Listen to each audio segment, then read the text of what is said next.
রাসেলের এমন তাকানো সহ্য করতে পারতেছে না, তাই ঠাস ঠাস করে একটা থাপ্পড় লাগিয়ে দেয়। আগে জানতাম তুই একটা ছোট লোক, কিন্তু এখন দেখলাম তুই কত বড় একটা লম্পট। মেয়ে দেখলে লুচ্চুমি করতে ইচ্ছে জেগে ওঠে। রাসেল তো চটটা খেয়ে একদম বোকা সেজে যায়। কি হলো এটা? আপু, দুলাভাইকে তুই এভাবে মারলি কেন?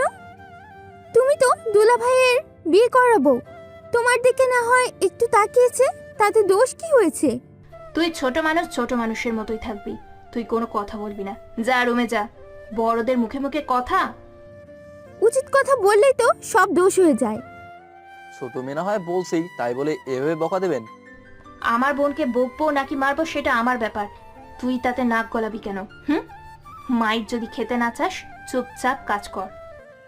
রাসেল আর কথা না বলে সেখান থেকে চলে যায়। ও জানে কথা বলেও কোনো লাভ নেই। এভাবেই কেটে যায় অনেকগুলো দিন। যতই দিন যাচ্ছে ততই যেন শিখার অত্যাচার বেশি হতে লাগে। আমার কাপড়গুলোকে পরিষ্কার করে শুকিয়ে রাখ। এত কাপড় আমি একা ধুতো করতে পারবো কিভাবে? শিখা রাসেলের কথা শুনে রাগে ঠাস ঠাস করে একটা থাপ্পড় লাগিয়ে দেয়। ছোট লোকের বাচ্চা, তোর এত বড় সাহস আমার মুখে মুখে কথা বলিস? কাজের লোক, কাজ পারিস না তো কাজ করতে আসিস কেন? কাজ তো করি, তাই বলে এতগুলা কাপড় একসাথে ধৌত করতে হবে? তোর কি মায়ের খেতে আবার শখ জেগেছে নাকি, সেটা আগে বল। রাসেল আর কিছু না বলে কাপড়গুলো নিয়ে যায়। কিছু সময় পরে শিখার মাও অনেকগুলো কাপড় দিয়ে যায়। আমি যে একটা রক্তে মাংসে গড়া মানুষ সেটা মনে হয় মনেই করে না। আমার নিজের কাপড় ধৌত করার জন্য কয়জন লোক তার হিসাব নেই, আর এদের কাপড় ধুতে হয়। হায় রে কপাল। রাসেলের কপালে হালকা থাপ্পড় দিয়ে উপরের কথাগুলো বলে। কাজ শেষ করে রাসেল রৌদ্রে কাপড় চোপড় দিয়ে একটু ফ্রেশ হয়ে বিছানায় মাত্র শুয়েছে, অমনি শিখা আসে। এই যা তো, আমার জন্য কয়েকটা আইসক্রিম কিনে নিয়ে আয়। তবে যদি একটাও আইসক্রিম গলে যায় তাহলে কিন্তু তোর খবর আছে। মাত্র এত এত কাপড় ধুয়ে একটু রেস্ট করার জন্য এসে শুয়ে পড়লাম, সেটাও আমার কপালে নেই। হেই, তুই ভিড় করে কি বলিস? মনে তো হচ্ছে আমাকে মনে মনে ইচ্ছে মতো গালিগালাজ করতেছিস। আরে কি যে বলেন না, আপনাকে কি আমি বকা দিতে পারি? হাজার হলেও আপনি আমার একটা মাত্র দজ্জাল বউ। হেই, কি যেন বলি আবার একটু বলতো। আমার কানে আমেরিকা গিয়েছিল তাই শুনতে পাইছি। কিছু না ম্যাডাম, আর আমি সর্বোচ্চ খেয়াল করেই কাজটা করব। আপনার এটা নিয়ে কোনো চিন্তা করতে হবে না। যান গিয়ে নাক ডেকে তেল দিয়ে ঘুমান। রাসেলের কথা শুনে এদিকে শিখার একটু হাসি পায়, অন্যদিকে এমনিতে রাগ দেখানোর জন্য রাসেলকে ডাকে, কিন্তু ওকে পায় কে? ও তো কথাটা বলেই চলে গেছে। রাসেল বাজারে চলে আসে আর রাসেল মনে মনে ভাবে, এখন যেহেতু বাইরে চলে এসেছি বা আশেপাশে পরিচিত কেউ নেই, তাই বাসাতে ফোন দিয়ে একটু কথা বলি। এমনিতেই কয়েকদিন হলো শিকার প্যারা সহ্য করতে করতে বাড়ির কথা ভুলেই গেছি। রাসেল ওর বাসায় ফোন দেয়, কল হচ্ছে। বাবা, আজকে তাহলে আমাদের কথা তোর মনে পড়লো? আমি তো ভেবেছি বউ পেয়ে আমাদের ভুলেই গেছিস। আম্মু, এটা তো তুমি ভাববেই। তোমরা তো আমাকে কুমড়ের কাছে বাগিয়ে দিচ্ছ, এখন যে খেয়ে শেষ করে দেবে টেরও পাইবা না। বাবারে, আমি জানি তোর ওখানে অনেক কষ্ট হচ্ছে, তুই চলে আয়, আমার বৌমা লাগবে না। কি বলো মা? আমি ছেলে হয়ে তোমার একটা ইচ্ছে পূরণ করব না? আমার জীবন দিয়ে হলেও তোমার ইচ্ছে পূরণ করবই। শিখাকে তোমাদের আদর্শ বউ করেই তোমাদের কোলে ফিরে যাব। হুম, আর শোন, কোনো চিন্তা করিস না, যখন যা লাগে বলিস, না খেয়ে যেন থাকোস না। মা, বাড়ির কাজের লোক আমি, তাহলে কি আর না খেয়ে থাকা যায়? হাজার হলেও একমাত্র কাজের লোক হয়ে চৌধুরী বাড়ির ঘর জামাই, আমার জন্য আদর তো একটু বেশিই থাকবে। তবে পান্তা ভাত আর কাঁচামরিচ আমাকে ছাড়ে না। চৌধুরী বাড়ির ঘর জামাই হয়ে পান্তা ভাত খাস? আচ্ছা বাবা, ভালো থাকিস, আর ফোন দিয়ে একটু খোঁজ খবর রাখিস কেমন? ওকে মা, আমি সুযোগ পেলেই ফোন করব, কোনো চিন্তা করিও না। রাসেল ফোন কেটে দিয়ে আইসক্রিমের দোকানে গিয়ে ভালো ভালো ব্র্যান্ডের অনেকগুলো আইসক্রিম, চকলেট, ফুচকা, ঝালমুড়ি নিয়ে ধীরে ধীরে বাসায় চলে আসে। রুমে এসেই দেখতে পায় শিখা হিয়াকে পড়াচ্ছে। ম্যাডাম, এই নিন আপনার পছন্দের সবকিছু এখানে আছে। রাসেলের কথা শুনে শিখা পিছনে ফিরেই ঠাস ঠাস করে চর বসিয়ে দেয় রাসেলের গালে। এত সময় লাগে সামান্য কয়েকটা জিনিস আনতে, নাকি কোথাও আড্ডা দিতে গিয়েছিলি? সরি ম্যাডাম, আসলে রাস্তাঘাটের যেই অবস্থা তাই এমনটা হয়েছে। শিখা সবগুলো জিনিস খুলেই তো অবাক, কেননা ও যেই টাকা দিছে তার থেকে অনেক বেশি নিয়ে এসেছে। কি রে, আমি তোকে যেই টাকা দিলাম তার থেকে তো এখানে অনেক বেশি টাকার জিনিস। তুই টাকা পেলি কোথায়? নাকি চুরি করে এনেছিস? ম্যাডাম চিন্তা করেন না, বউকে দরকার হলে শরীরে রক্ত বিক্রি করে খাওয়াবো, তবুও হারাম পয়সায় এক গ্লাস পানিও খাওয়াবো না। বলেই রাসেল সেখান থেকে গালে হাত দিয়ে চলে যায়। রাসেলের চোখের পানি চিকচিক করছে, এত কষ্ট করে এই প্রতিদান পেল। আপু দেখো, ভাইয়া কত কষ্ট করে এত সব আনছে শুধুমাত্র তোমার মুখে একটু হাসি দেখার জন্য, আর তুমি তার মনের মাঝে জ্বলে থাকা বাতিটাই চট দিয়ে বন্ধ করে দিলে। দেখিয়া তুই এসবের কি বুঝিস? তুই তো মির্জাফর।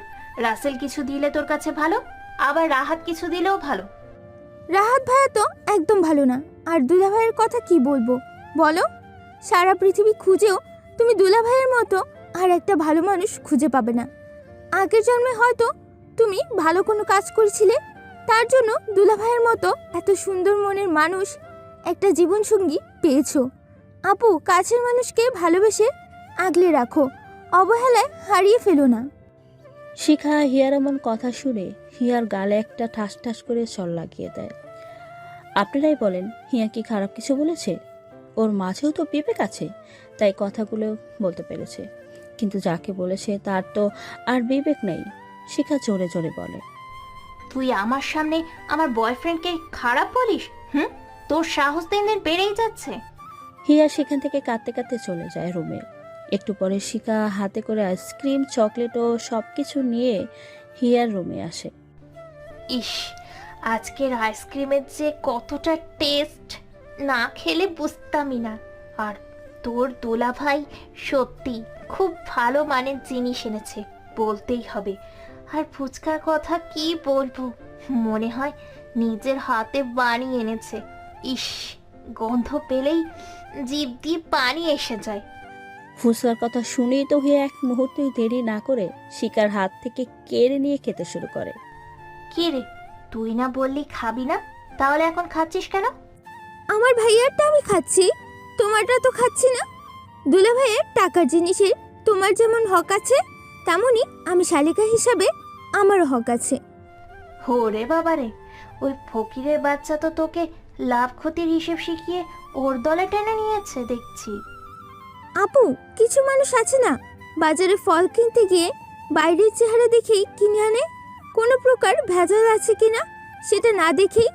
তুমি হলে তেমন ভেজাল মুক্ত ফল কাছে রেখে ভেজালযুক্ত ফলের গোডাউন নিয়ে পড়ে আছো। হোরে বাবারে বাবা, এটা কি যুক্তি দেখিয়ে দিলি? আমি ভালো মানুষকে রেখে খারাপ মানুষকে পছন্দ করি? আমার মনে হয় না সেটা বলার অপেক্ষা রাখে। আর আমার গাল ব্যথা হয়ে গেছে, তাই আর চর খাওয়ার জন্য কিছু বলতে চাই না।